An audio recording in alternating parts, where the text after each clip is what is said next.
ఈరోజు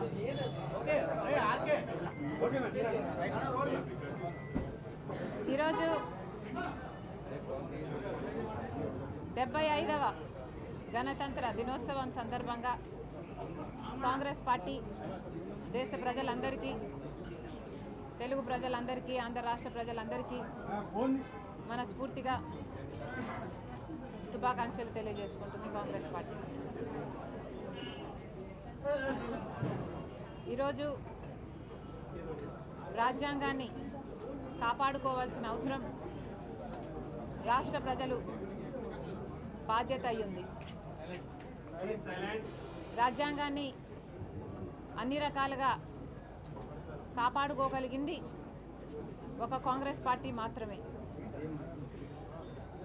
కాంగ్రెస్ పార్టీ ఆ రోజు అధికారంలో ఉండి అన్ని వర్గాలకు, అన్ని మతాలకు, అన్ని రాష్ట్రాలకు అందరికీ మేలు చేయాలి అన్న ఉద్దేశంతో అంబేద్కర్ గారి నాయకత్వంలో భారతదేశ రాజ్యాంగాన్ని రూపొందించడం జరిగింది. దానివల్లనే ఈరోజు భారతదేశ పౌరులందరికీ హక్కులున్నాయి. ఈ హక్కుల వల్లే ఈరోజు ప్రపంచంలో మనకు గౌరవం ఉండడమే కాకుండా భారతదేశంలో కూడా పేదవాడు సైతం బ్రతకగలుగుతున్నాడు అంటే దానికి కారణం మన రాజ్యాంగం కల్పించిన హక్కులు. కానీ రీజనల్ పార్టీస్ అధికారంలోకి వచ్చి నియంతల్లా మారి కొన్ని రాష్ట్రాలలో రాజ్యాంగాన్ని కాలరాస్తున్నారు. ఇది జరగరాదని, దీన్ని ప్రోత్సహించరాదని కాంగ్రెస్ పార్టీ ప్రజలందరినీ హెచ్చరిస్తుంది. రాజ్యాంగాన్ని గౌరవించడము అంటే అది ఒక రోజుతో,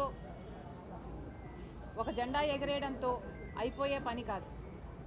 రాజ్యాంగాన్ని గౌరవించడం అంటే రాజ్యాంగంలో మన దేశంలో ఉన్న అన్ని కులాలను, అన్ని మతాలను, అన్ని వర్గాలను అందరినీ సమానంగా చూసి అందరినీ సమానంగా గౌరవించడమే కాకుండా బడుగు బలహీన వర్గాల ప్రోత్సాహం కోసం చేయాల్సిన కృషి ప్రభుత్వాలు చేయాలి.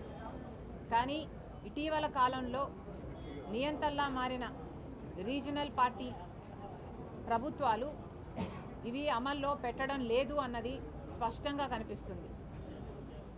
అంబేద్కర్ గారు దళితుల కోసం ఎంతగానో పోరాటాలు చేశారు. కానీ ఈరోజు అట్టడుగున ఉన్న ఆ బడుగు బలహీన వర్గాలకు న్యాయం జరగడం లేదు. ప్రభుత్వాలేమో పెద్ద పెద్ద స్టాచ్యూలు పెడుతున్నాయి, స్టాచ్యూ ఆఫ్ సోషల్ జస్టిస్ అంటున్నారు. కానీ నిజానికి చూస్తే సోషల్ జస్టిస్ సమాజంలో ఉందా అంటే లేదనే చెప్పాల్సి ఉంది. గత 5 సంవత్సరాలుగా దళితుల మీద జరుగుతున్న దాడులు 100% పెరిగాయి. మరి దీనికి ప్రభుత్వం సమాధానం చెప్పాలి. దళితుల మీద జరుగుతున్న ఈ దాడులు ఎంత ఘోరంగా ఉన్నాయంటే ఎవరైనా ప్రశ్నిస్తే వాళ్ళను సవాలుగా చేసి డోర్ డెలివరీ చేసేంతగా అంత ఘోరంగా ఉన్నాయి. ఇంకెవరైనా ప్రశ్నిస్తే వాళ్ళ మీద కేసులు పెట్టడం, జైలుకి తీసుకెళ్ళి వాళ్ళను జైల్లో పెట్టడం, వాళ్ళను గుండు కొట్టి అవమానించే పరిస్థితుల్లో ఉన్నాయి. ఇవన్నీ ఈ రాష్ట్రం కల్లారా చూసింది. కనీసం దళితులకు వాళ్ళకు కేటాయించిన ఎస్సీ ఎస్టీ సప్లాన్ నిధులు కూడా వాళ్ళ కోసం వాడటం జరగటం లేదు.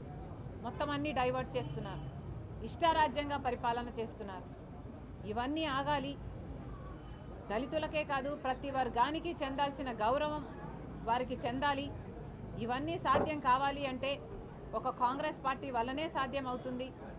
మరొకసారి ఎలక్షన్లు వస్తున్న వేళలో రాష్ట్ర ప్రజలందరికీ విన్నవించుకుంటున్నాం. కాంగ్రెస్ పార్టీ తరఫున ఈ 75వ గణతంత్ర దినోత్సవం సందర్భంగా ఆంధ్ర రాష్ట్ర ప్రజలందరూ కూడా మన జాతీయ జెండా సాక్షిగా ఒక ప్రమాణము చేయాలి.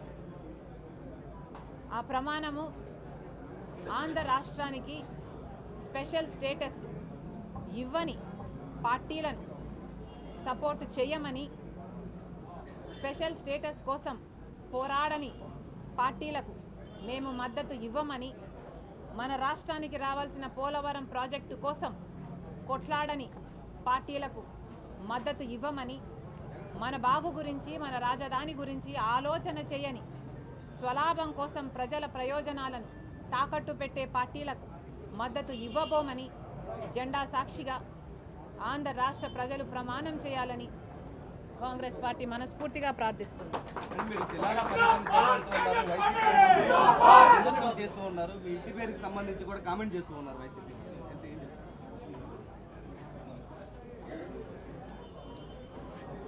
ఎవరో నాకు కితాబిస్తే నా విలువ ఎక్కువ కాదు, ఎవరో నాకు కితాబు ఇవ్వకపోతే నా విలువ తక్కువ కాదు. నేను రాజశేఖర్ రెడ్డి రక్తం. రాజశేఖర్ రెడ్డి గారు వైఎస్ రాజశేఖర్ రెడ్డి గారు అయినప్పుడు ఆయన బిడ్డ వైఎస్ షర్మిలారెడ్డి కాకుండా ఎలా పోతుంది? ఆయన మనవడు రాజశేఖర్ రెడ్డి గారు మరీ ముఖ్యంగా కోరుకొని మా నాన్న పేరు పెట్టుకుంటాను అని వైఎస్ రాజారెడ్డి అని పేరు పెడితే ఆ మనవడికి ఆ పేరు కాకుండా ఎలా పోతుంది? ఎవరు ఎన్నైనా మాట్లాడచ్చు వాళ్ళ స్వార్థం కోసం, కానీ నిజం ఎప్పటికీ నిలకడగానే నిలుస్తుంది. నేను రాజశేఖర్ రెడ్డి గారి రక్తాన్ని, ఆయన ఆశయాలను కాపాడడం కోసమే ఈరోజు కాంగ్రెస్ పార్టీలో ఇంత గట్టిగా ఆంధ్ర రాష్ట్రానికి వచ్చి పోరాటం చేస్తున్నా. మీరు ఎన్నైనా మాట్లాడచ్చు. ఈరోజు పొద్దున చాలా దగ్గరి మనుషులు కూడా చాలా విచిత్రమైన, చాలా బాధ కలిగించే కామెంట్లు చేశారు. కొండా రాఘవరెడ్డి అన్న నాకు కానీ నా కుటుంబానికి కానీ దగ్గర అనుకున్నాం, కానీ ఈరోజు ఆయన కూడా నా మీద నేను పాదయాత్ర ఎందుకు చేశాను అన్న దాని మీద ఆయన ఏదో అక్కడ ఉన్నట్టు, ఆయన బావుమరిది అక్కడ సూపరింటెండెంట్ అయినట్టు, ఆయన అంతా విన్నట్టు ఏదేదో చెప్పారు. నేను పాదయాత్ర చేయాలి అని భారతమ్మ అడిగితే నేను పాదయాత్ర నేను చేస్తాను అని నేను అడిగినట్టు చెప్పారు. అన్న కొండ అన్న, మీ సూపరింటెండెంట్ చేత వచ్చి ఆయన ఈ మాట చెప్పించగలరా? మీరు మీ దేవుని మీద, మీ బిడ్డల మీద ప్రమాణం చేసి జరిగింది ఇది అని ప్రమాణం చేయగలరా మీడియా ముందర? నేను ప్రమాణం చేయగలను జరిగింది అది కాదు అని. నేను పాదయాత్ర చేస్తాను అని నేను ఎప్పుడూ అడగలేదు. నన్ను కోరితే నేను ఒబ్లైజ్ చేశాను తప్పితే ఇది నిజం కాదు అని నేను నా బిడ్డల మీద, నా దేవుని మీద ప్రమాణం చేసి చెప్పగలను. ఇదే స్థాయిలో మీరు చెప్పగలరా? నేను నా భర్త పోయి అక్రమంగా డబ్బులు సంపాదించుకోవాలి అన్న ఉద్దేశంతో మేము జగన్ రెడ్డి దగ్గరికి వెళ్ళి మేము అడిగినట్టుగా మీరు చెప్తున్నారు. మీరు అక్కడ ఉన్నారా? మీరు అది ప్రూవ్ చేయగలరా? కనీసం నేను విజయవాడకు ఆ ప్రమాణ స్వీకారం రోజు తర్వాత ఒక్కసారి ప్రైవేట్ అఫేర్స్ విషయంగా పోవడం తప్పితే, అది కూడా విజయమ్మ గారితో సహా నా భర్తతో కాదు, పోవడం తప్పితే మొన్న పెళ్లి కార్డు ఇచ్చేంత వరకు నేను ఎప్పుడూ పోలేదు. పోనీ నేను వెళ్ళానని మీరు ప్రూవ్ చేయండి, మీ మాట నిజం అనిపించుకుందాం. ఎందుకన్నా దేవుడు చూస్తున్నాడు. మీరు నిజాలు నిక్కచ్చిగా చెప్పేట్టుకుంటే మీ విలువ పెరుగుతుంది. కానీ ఒక ఆడపిల్ల మీద అబాండాలు ఇలా వేస్తే, రాజశేఖర రెడ్డి బిడ్డ మీద మీరు అబాండాలు వేస్తే ప్రజలు గమనిస్తున్నారు. దయచేసి ఇలాంటివి చేయకండి. నాకు నేనుగా నిస్వార్థంగా పాదయాత్ర చేశా. నిస్వార్థంగా జగన్మోహన్ రెడ్డి గారు ముఖ్యమంత్రి కావాలని కోరుకున్నా. ముఖ్యమంత్రి అయినాక నాకు ఈ పని కావాలని కానీ, నాకు ఈ పదవి కావాలని కానీ నేను ఏ రోజు కోరిన దాన్ని కాదు. దీనికి సాక్ష్యం మా అమ్మే. ఈ విషయాలన్నీ అమ్మకు తెలుసు. మీకు దమ్ముంటే అమ్మ చేత చెప్పించండి. పాదయాత్ర భారతమ్మ చేయాలనుకుంది.